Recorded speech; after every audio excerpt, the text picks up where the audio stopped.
ওকে, এখানে কার্ডের যে এনার্জিটা আমি দেখতে পাচ্ছি, হতে পারে কোনো মানুষ তোমাকে ঠকিয়েছে, কোনো মানুষ তোমাকে মিথ্যে কথা বলেছে, বা তোমাকে ব্যবহার করেছে বলতে পারো। সেটা মেন্টালি হোক, ইমোশনালি হোক, ফিজিক্যালি হোক, ফাইন্যান্সিয়ালি হোক, তোমাকে চিট করেছে, ঠিক আছে?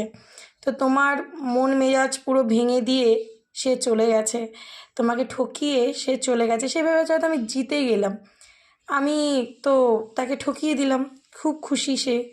আর তুমি বেচারা অসহায় হয়ে মানে তড়পিয়ে তড়পিয়ে মরছো।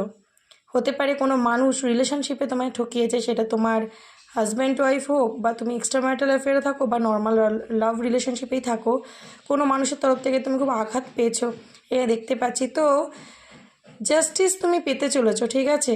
যদি কেউ তোমাকে বিনা কারণে কষ্ট দিয়েছে, কেউ বিনা কারণে তোমাকে ঠকিয়েছে, তোমার সর্বস্ব শেষ করে দিয়েছে, বা তোমাকে মিথ্যে কথা বলে তোমাকে প্রবলেমের মধ্যে ফেলেছে, ঠিক আছে?